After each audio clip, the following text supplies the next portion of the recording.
Hello auto lovers, welcome back to our Moto Show channel. We hope you guys are doing well. Today we're gonna show you 2023 Renault-arkana walk around and review, and explain the details of the car. We hope you guys enjoy it. Please don't forget to subscribe for more videos. Thanks for watching. If you fancy a sporty looking coupe SUV, your only options used to be big, posh German cars like the BMW X4 and Mercedes GLC Coupe, but the Renault-arkana changes that. You can think of it as a slightly left-field alternative to cars such as the Skoda Karoq or the Nissan Qashqai.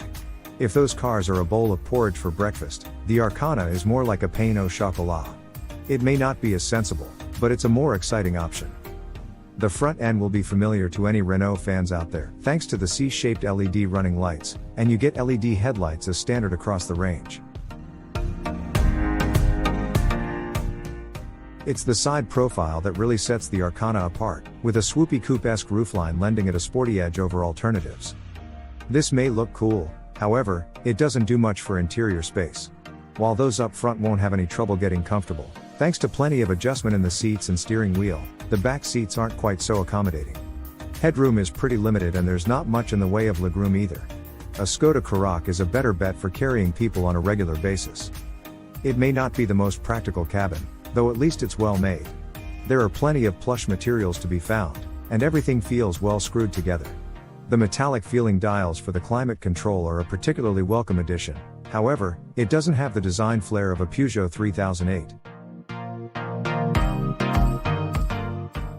At 480 liters for the hybrid model, the boot is a decent size, and the seats fold totally flat to make carrying longer items easier.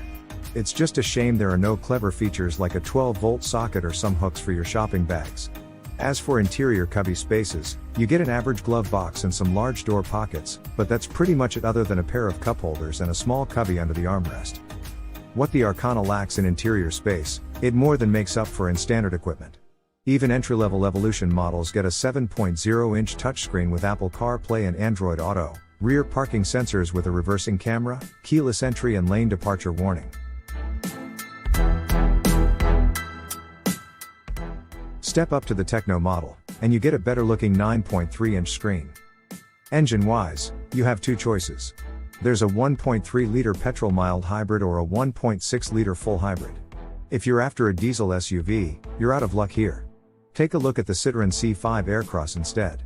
That said, the 1.6-liter hybrid will return almost 60 miles per gallon, and a week with the car saw an average of 54 miles per gallon.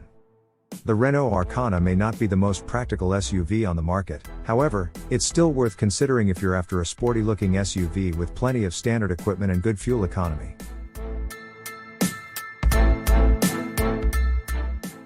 The Renault-arkana has a RRP range of £26,895 to £34,195. However, with CarWow you can save on average £3,921.